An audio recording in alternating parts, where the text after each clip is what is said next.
It's unbelievable how many, you know, Mount Rushmore musicians that we've lost in the last 2 or 3 years. And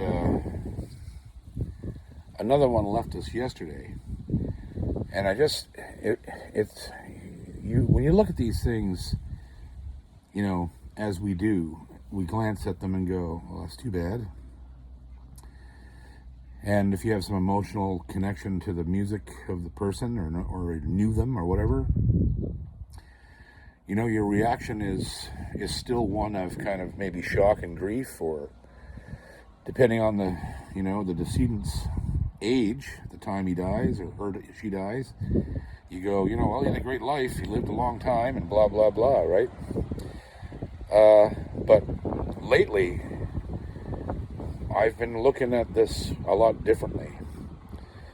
And I suppose it says a lot about what it means to be a full-time musician, someone who spends their entire life trying to build something that's ultimately to leave behind.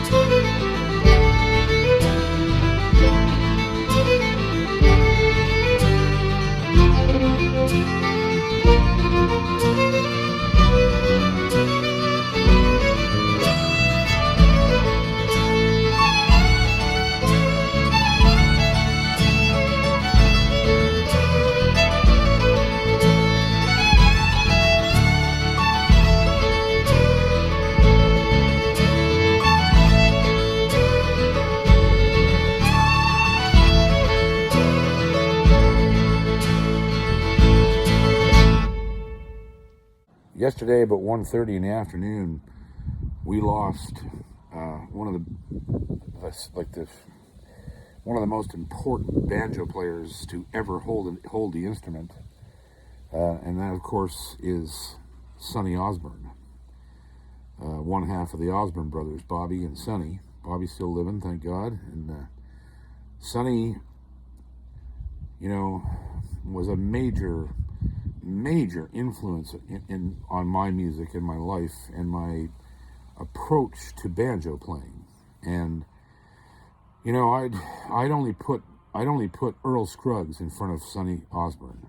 To me, Earl invented it, and Sonny was the first one to step outside of it and look back at it, with a bit of contempt, and break away from the traditional norms and use moves and licks and ideas that just weren't bluegrass, right? They were something else. They were part rhythm and blues. They were country. They were all these different ideas, and he rolled them into a style that fit his persona, right?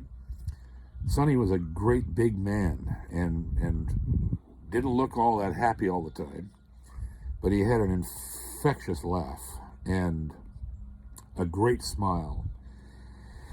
And he just kind of looked, I don't even know how to describe it. He always kind of looked a little disinterested when he played, But it wasn't that at all. It was him concentrating so hard on delivering what he had in his head. And there just wasn't anybody else ever like him, ever. I have a long list of stories about Sonny and Bobby in my life.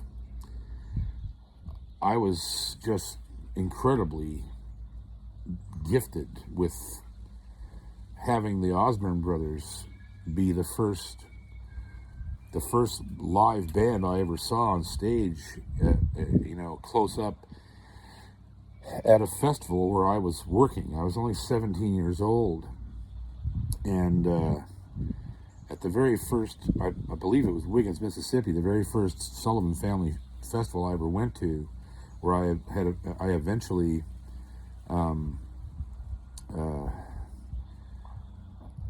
ended up asking Enoch Sullivan for a job and got it. And the first band I saw there that weekend was the Osborne Brothers, and the Bluegrass Cardinals were there as well that weekend. It was just absolutely fucking incredible how good that band was. The Osborne Brothers were just, there's nothing like them. Nothing. As a four-piece, they could just destroy anything that came across the stage. And when they added a fiddler, look out, it got even better. You know, Blaine Sprouse used to play with them, and Buddy Spiker, and all kinds of different guys along the way. And I remember I met them that weekend. Enoch introduced me to them, and there were just a lot of times on the road in those next 10 years when I would run into them at a festival, and I was just always, just completely amazed by their showmanship and their professionalism. And I used to giggle a lot about their backstage thing, because they were brothers and they fought like brothers, I guess. I've heard a lot of things about them, and like I remember hearing that Bobby had suffered his first heart attack because Sonny punched him in the face on the bus. Like there was a fight on the bus, and I don't know if this is true or not, but I mean there was a lot of stories like that. They played hard and they fought hard, but they loved each other. And Sonny retired and Bobby went on without him, and I think Sonny was just not that pleased with his own playing at a certain point when he got into his 70s, his 60s, and his 70s, and he just didn't want to go out and play badly. I really believe that's why he kind of quit. I don't think it was any rift between him and Bobby, although some people say that it was, but I don't know if I believe that. I think Sonny was a perfectionist. You could tell in his music he was a perfectionist. I remember one time at a festival, I don't know where we were, but I ended up on stage with them for some reason. I don't know if I was playing rhythm guitar or I don't know what I was doing. I can't remember why I got invited up, but I was standing up there with them, and Sonny was a big guy, as I said, and it was a box kind of a stage, a nice stage. It looked like an old cabin, with the front of it gone, and there was the people. And so the ceiling in the stage was like a normal 8.5-foot ceiling, like you have in a house, and there was a ceiling fan up there, to keep the musicians cool. Now, most musicians hate fans because it disrupts the sound waves, and you hear the music like it's underwater when a fan's blowing on you.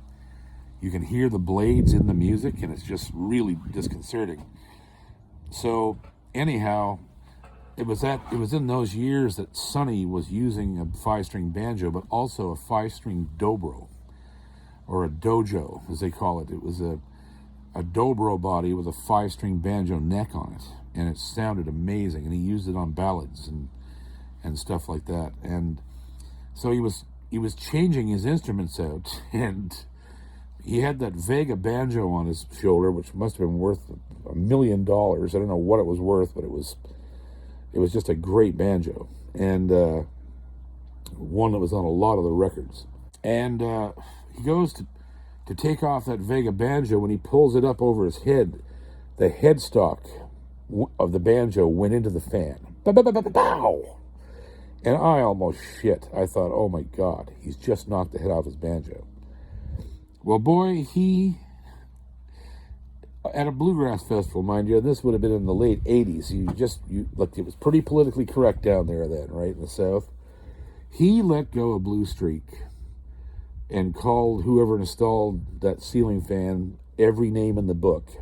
And it was going over the mics, and we were all laughing, but it wasn't funny. Like, he could have really damaged his banjo, but thankfully he didn't. But he was pissed. And I remember that so well, and we got a laugh out of it later. But You know, he was that kind of guy. He was a big, gruff, smart, keen guy. You could hear how smart and keen he was in their records, because I think a lot of the arrangements and the tricky little things that they did were all coming out of his head. He was, and I say that because when you listen to how he played on some of those records, he was thinking outside, man. He was way out in left field a lot of times, in fantastic ways, not ways that would alienate bluegrassers, but ways that made other banjo players just go, whoa, what did I just hear him do? And another thing that they did that people don't realize is they were the first bluegrass band really to put an electric bass and drums in the band. They didn't carry a drummer live, but they used drums in their records. They used piano, steel. And if you still don't know who they are, and you're a country music fan at all, you probably know the song Rocky Top, which was written by Felice and Boudleaux Bryant, and the Osborne brothers were the guys who had the first #1 hit with it. And that's saying something, right? A bluegrass band from Hyden, Kentucky, pair of brothers with this alien tenor singer, Bobby, like just so high in the rafters that it was unbelievable. And they had a #1 country song with basically a bluegrass band with drums, pedal steel, and piano added to them. Like they achieved things way ahead of their time when it came to bluegrass. There's so much more to be said about Sonny, but you know,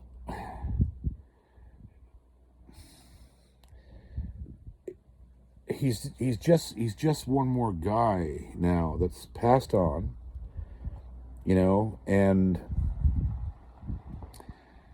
he meant a lot to a lot of people, right? But these days I've been thinking about looking at these situations and thinking about it a different way, which is fascinating. The way that the turn that my perception has taken concerning the loss of, you know, genius players is an interesting one. And it ties into a lot of the things that I've already talked about on this series. And so basically what I've started to look at is this. I loved Sonny Osborne as a person, as a player, as a performer, as a composer, an arranger. The guy, to me, there was nobody better than him, except Scruggs. It was the only guy, because Scruggs invented banjo. And Sonny took it to the next level, in my opinion, you know. And then after him, you have guys like J.D. Crowe, and Bill Keith, and people that just, you know, there's very few of them. Everyone else just came on the shoulders of those initial men. And so here's an interesting thought. For as much as Sonny Osborne meant to me, if you asked 100 people on the street who Sonny Osborne was, you might not find a single human being that knows who he was. And that just seems to be like a paradox or something. It seems to be impossible, but it's true. And the same thing goes, like you can take this a step further, and you know, we just lost Tony Rice, who's probably the most influential acoustic guitar player in bluegrass and Americana music that's ever lived. You know, that's arguable, because we got Doc Watson and we got Norman Blake and we got a lot of other of his forefathers, Tony's forefathers. But I meet guitar players every day who don't know who Tony Rice was. And it goes on and on like that. you start to realize that, okay, this man, Sonny Osborne, completely altered the path of the banjo in bluegrass music and made some of the best records ever made. Him and his brother Bobby made some of the best bluegrass recordings that have ever been done. But yet, not the whole world doesn't know them. You know, billions of people have never heard of Sonny. And it makes you wonder, what is fame? What is it? And how much does it matter in the grand scheme of things? Does it matter more that you know, and if you look at that idea, right, that even guys like John Prine, you know, most people will know who John Prine is, but only most people, not everybody. I mean, I guarantee you, if you look at anybody right now under the age of 18, they'll never know who John Prine is. You might find 1 or 2 out of 100 people in that age group. And the music business is so fragmented.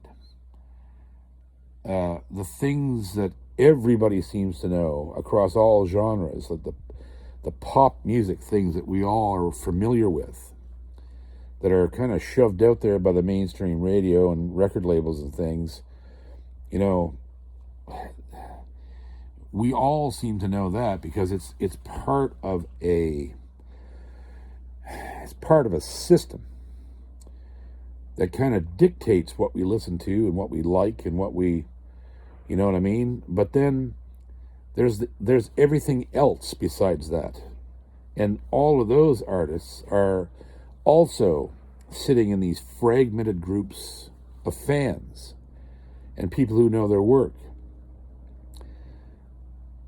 So, in other words, you could work your entire life and nobody would know you, right? And like the vast majority of the general public will never know who you were or what you did or any of those things, you know, unless you get to the level of people like, you know, Elvis, U2, the Beatles, whatever. Bands like that had massive, you know, pop appeal that were just on every magazine cover and every television show and all that. That's a different world, right? 0.001 of the percent of the people who pick up a guitar or whatever ever land there. It's probably less than that. Like, so what does this all mean? Like, so there's two ways that you can look at this. If you're a musician and you've done it your whole life and you want to do it for the rest of your life and you want to make a living doing it because you love it and you're good at it and whatnot, right? There's 2 ways to look at this. You can look at it and go, well, what's the point? I'm never probably going to get to that level of you know, consumer recognition. So what is the point of all this? I might as well just go do something else. Well, that's the wrong attitude. The right attitude is, in my opinion, is to accept that and to let it force you to work harder. Don't let it get you down. Let it build a fire under your creative cauldron. Let it inspire you to and spur you on to create bigger things, better things, edgier things. Because at the end of the day, the only people who are going to hear what you're doing are the people who already love you, right? And you may gain new fans every day and every month and whatever. You may get a bigger audience and a bigger audience and a bigger audience. But you're going to get the bigger audience by continuing to push yourself to the very edge of the envelope. the way Sonny Osborne did, the way Scruggs did, the way Doc Watson did, Tony Rice, all these different people, all down through, that whole, and I have to admit that I'm a bit prejudiced about, what music I think deserves attention from the masses, which are real players, real writers, real musicians. The John Primes, the Norman Blakes, the Don Messers, the people who don't need any kind of technology to entertain someone across the room. Right down to they don't even necessarily need a drum kit or a bass player or whatever.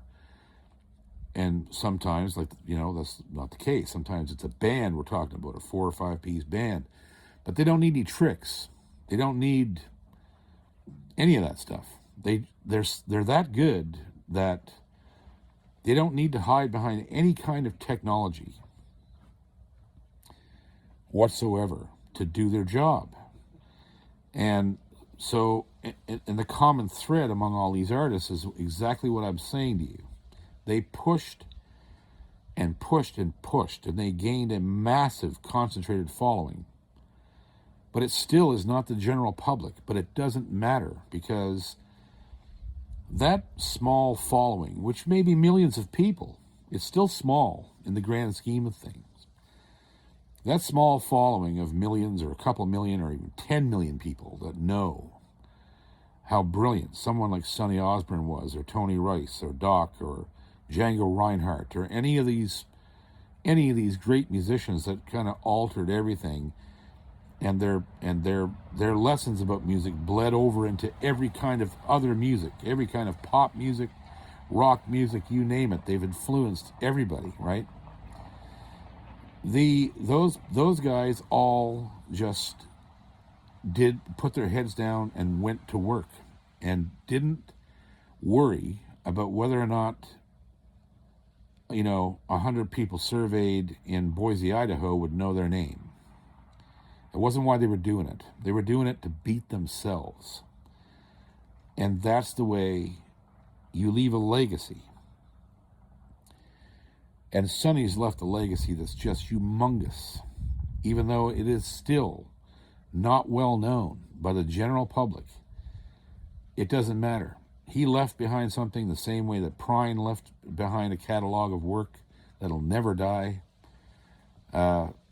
The way Rice did, the way everybody, all these people just worked like playing golf. They played against themselves and left behind something that will never die. It'll last forever, and it'll continue to convert people who don't know into people who do know. And then there's another fan. There's another person, another follower, another disciple of what they do, right? And it's incredibly important to keep all that in mind as you move forward in this business. If you're a musician, and I just met a great bunch of guys a few nights ago. I knew one of them already, but the band Montgomery Street, a small, virtually unknown 4-piece band from Fredericton, New Brunswick, and they are doing things that are incredibly different. And they're a joy to watch. They're a joy to hear. They've got a long road in front of them. They really do. They are playing a music that, for the most part, has no chance of any huge commercial success. But they're playing music that has a high probability of building longevity. And that's what it really comes down to, is how long can you stay in the ring? That's the key. If you can stay in there long enough, you can do something that will not only earn you a living, and a good one, but it'll also allow you the playing field you need to play against yourself. If you're not beholden to anyone except the people who love you, love what you do, your freedom is boundless, right? You just keep building it and keep trying and keep growing in every way that you can. And so many people who try to get into this business and try to get a start and don't know where to turn, and they don't understand that. They don't understand the level of commitment that's actually necessary to where you can have a following of any kind, of any size, right? It takes a lot of work, and it takes a lot of dedication, and it takes a commitment to just do the music, not mess around, not, you got to take it seriously. It is not something you dabble in and end up becoming famous. It just isn't. It takes way more than that. And I've discussed this before in this series, but it's really starting to hit home for me now because of the people that we're losing. And I look around and think, I could ask Ginger if she knew who Sonny Osborne was, and she doesn't.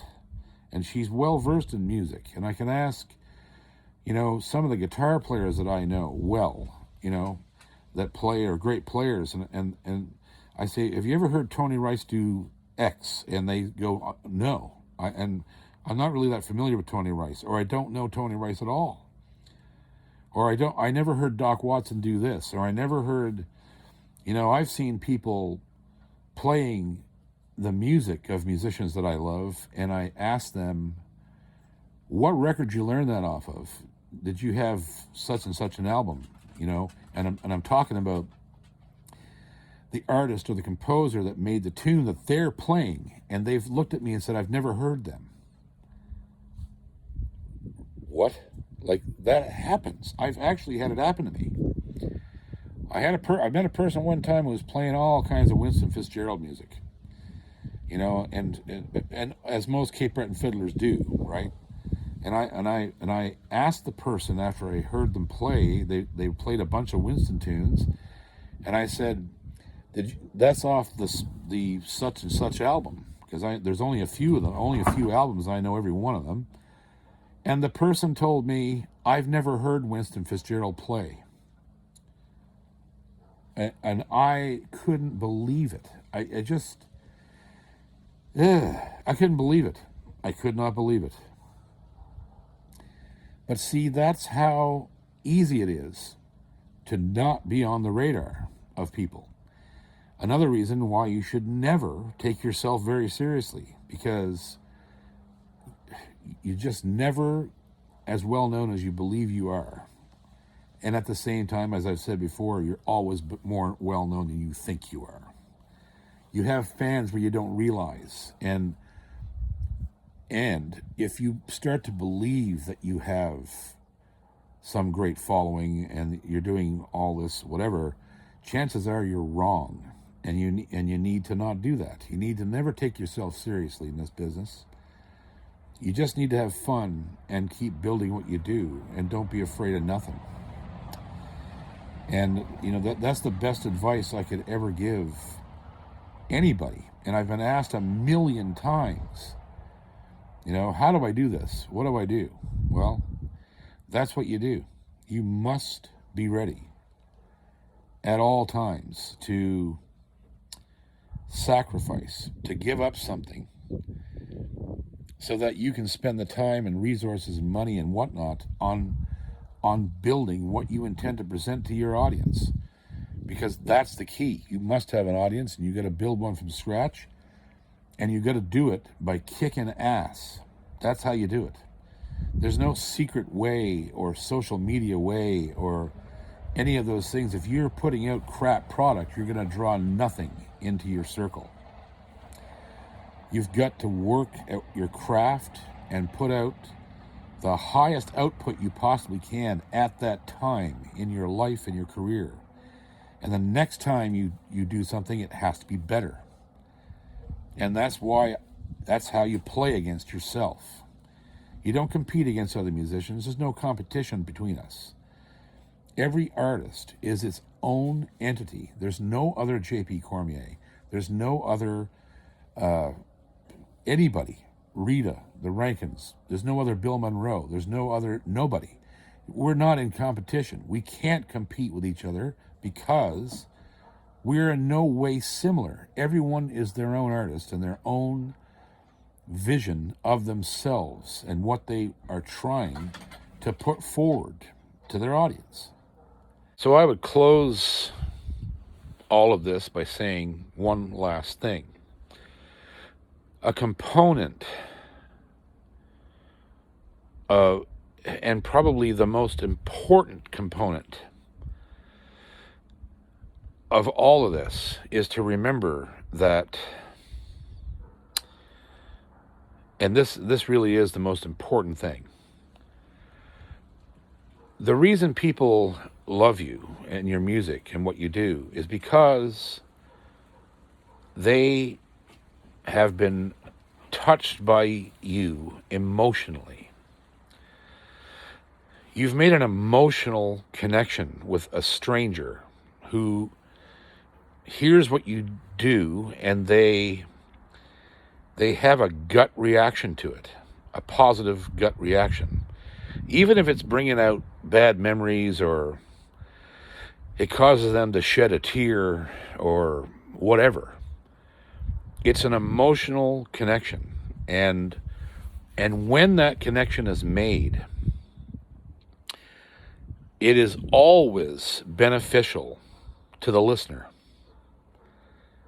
And that's the most important thing about all of this, is that is what ultimately we're trying to do, is to connect with other humans that we don't even know and say, hey, I'm doing this. Here I am. I'm doing this. What do you think of this? Does this make you happy? And if it does, here's some more. And here's a song I wrote. Maybe there's something in this song that you've gone through in your own life. And that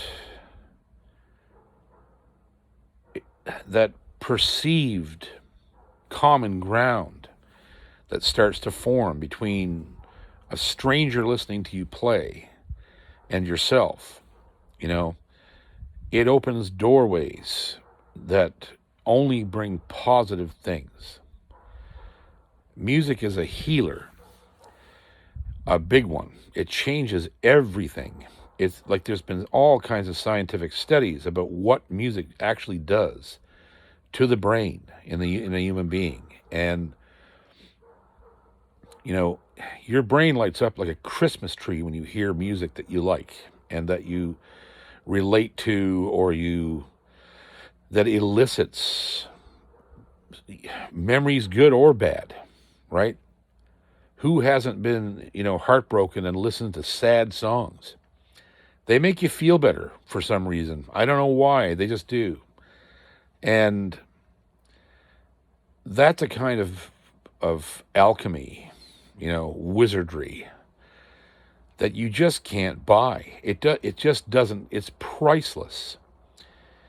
That you can make that kind of connection with another human being that you've never met and alter their lives for that 3 or 4 minutes in a positive direction.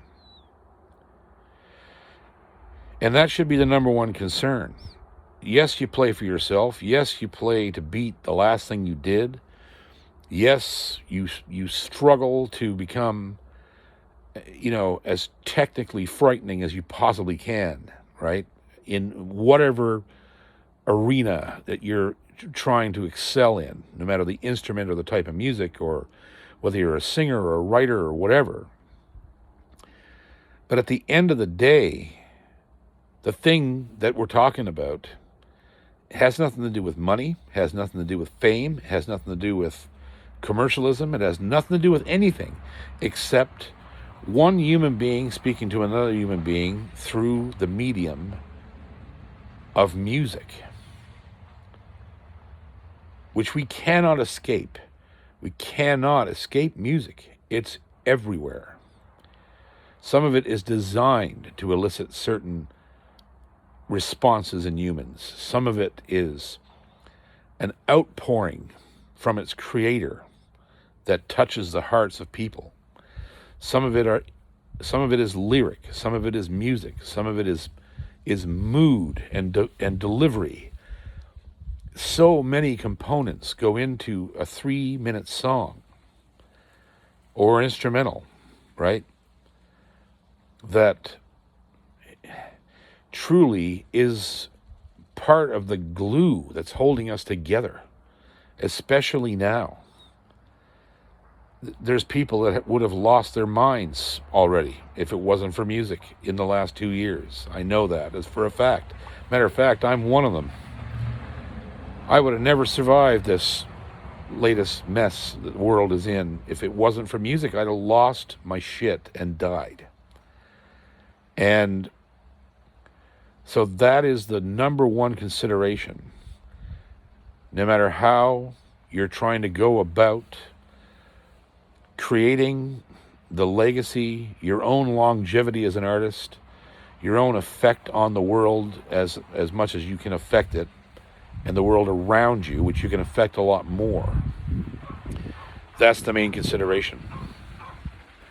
And dogs barking, that helps too.